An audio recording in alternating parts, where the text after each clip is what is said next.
The do's and don'ts of text analysis, part 1. The 10 don'ts. 1. Don't go writing away. Always take 20 or 30 minutes before you start writing analysis. Do this not just in an exam but also at home. Collect your ideas and ask yourself if they're really interesting, and find a central thesis that will guide the rest of your analysis. What is really striking about this text? What is interesting about it? Something that is not obvious, and then collect quotations to back up your thesis, and make a plan of where you're going to go so that you're really sure before you start writing where you're going to go. Don't write boring and obvious stuff. As a teacher, the worst part about grading essays is reading stuff that is completely obvious, that every person or any person reading this poem or article or story would have understood on first reading it. And students tend to be not very daring. They just write down, stuff like, okay, here we see that he is happy, and that's completely obvious, and you don't need to write that down. Okay, so make sure you write down stuff that is interesting, that leaves you satisfied writing it or having written it. Don't say what you're going to do. That's very pretentious and pompous. It's a very bad habit when students say, now I'm going to analyze the poem so-and-so by so-and-so, or next I'm going to look at narrative technique. Just do it. Just tell us what you found and what your main thesis is, and keep us moving, and don't tell us what you're going to do like a magician about to draw a rabbit out of a hat. Don't retell the story. I've read it, you've read it. Don't. Just don't. Okay, that's for the summary to do.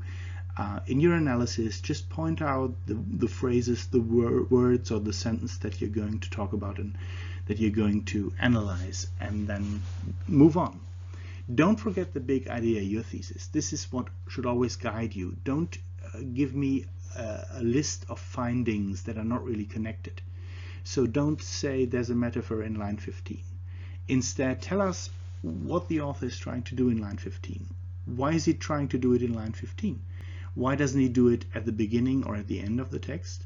And how does he use the metaphor to do this? And when you look at a metaphor, interpret it. Okay, if it says his heart was burning to leave, then don't explain that this means he wanted to leave. Anybody understands that.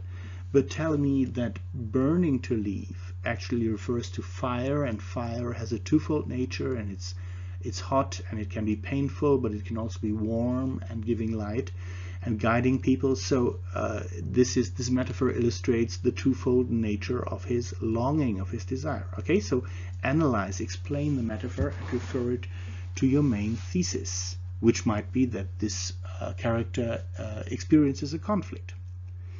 Don't forget to look at narrative technique. Many students do. They don't do this. They don't really look at it, and they just say something like, he uses a third-person narrator or something like that, and it doesn't help us understand the story.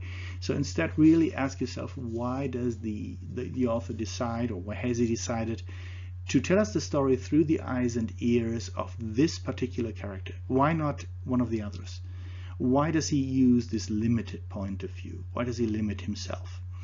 Or why does he use an omniscient narrator? Why does he use a perspective that tells us things that the characters themselves do not know? Don't be afraid to point out the gaps. Every writer that has any intelligence understands that the things he writes about will always have two sides to them. Students tend to think that writers write a story or a poem with a certain message in their head, and this is not what a good writer does. Instead, he will look at an issue, a problem, a conflict, and he will try to convey that the world is complex and it has many sides to it. So please always make sure you point out both sides, or several sides of a problem as they are portrayed or alluded to or implied. Don't write breathlessly. Make paragraphs pretty self-explanatory. Don't write in a way that leaves your reader breathless. After every thought, make a pause and start a new paragraph, preferably using a connective. Don't cross things out. As a teacher, when I look at an essay and I see half a page crossed out, it makes me think that the student didn't really put in a lot of effort. He or she just started writing and then he thought, oh no, it's not good, I'm just going to cross it out, I'm going to start again. And it's not the kind of thing I really want to read. You know, it doesn't look like something that was planned and thought out. Finally, don't just stop, but conclude. Okay, don't break off your analysis at some point, but always be sure to write a nice conclusion in which the reader will understand once again what your main findings were. A nice idea is, it's always a nice idea to refer back to the beginning of your analysis. So did you actually do what you set out to do? How did you do it, and what were your main interesting findings? And maybe also write down what you had to leave open, but what would be interesting to think about. I hope these 10 don'ts will help you to improve your essays in the future, and all the best to you. See you.